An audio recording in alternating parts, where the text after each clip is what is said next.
Okay, let's look at the homework 2.5, 2.6, number 8, right? So we have this function given, and we want to find the second derivative, right? So let's do that. All right, so first we have to take the first derivative. So y prime is equal to, right? So put 3 in front. 4 is already there, so 3 times 4 is 12.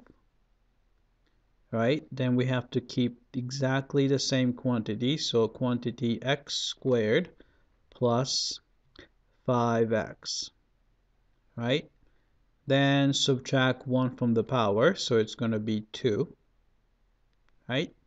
Then multiply by derivative of the inside function, so derivative of x squared plus 5x would be 2x plus 5. Right? So this is our first derivative, right? Then we need to take another derivative because we want the second derivative. So y double prime is going to be, right? I'm going to leave 12 in front, and this is just a constant multiple, so we can just put it there. Then we probably put the big bracket, so like this big, right? All right, then you have two things multiplied together. So this is our first guy, and this is our second guy, right? So I'm going to use a product rule, right? Derivative of the first guy would be 2 in front, keep the same quantity, x squared plus 5x, right? Raise it to the first power because I subtract 1 from 2, all right? Then multiply by derivative inside, which is 2x plus 5, right? Then you multiply by second, so there's another 2x plus 5, so I'm going to just put square there, right?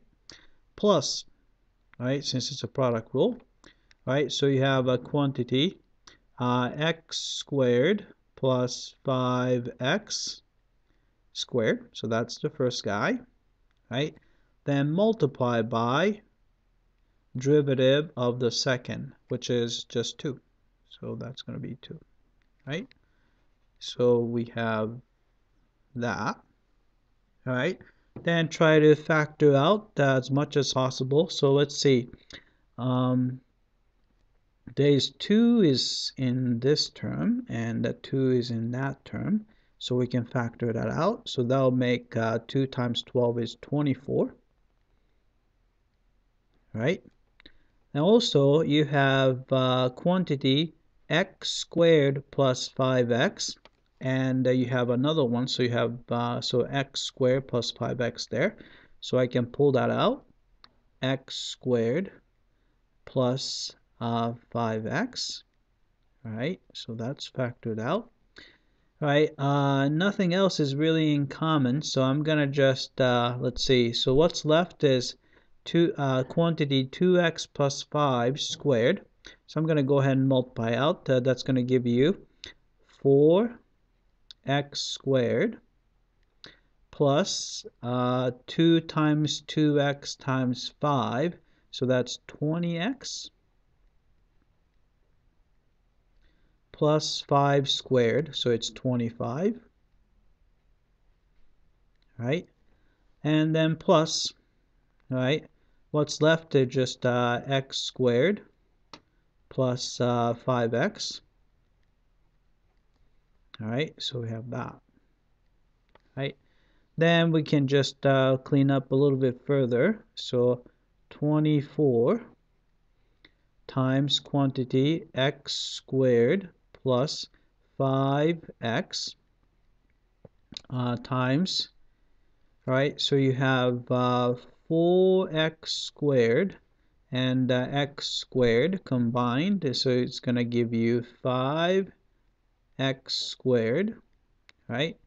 And then there's 20x and 5x, so that's 25x,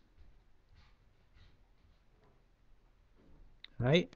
Then you have 25 left over, so plus 25, right?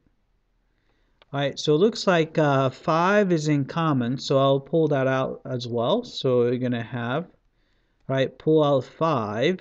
So that's going to be 5 times 4 is 20, and 5 times 2 is 10, so 120, right? Then you have x squared plus 5x, right?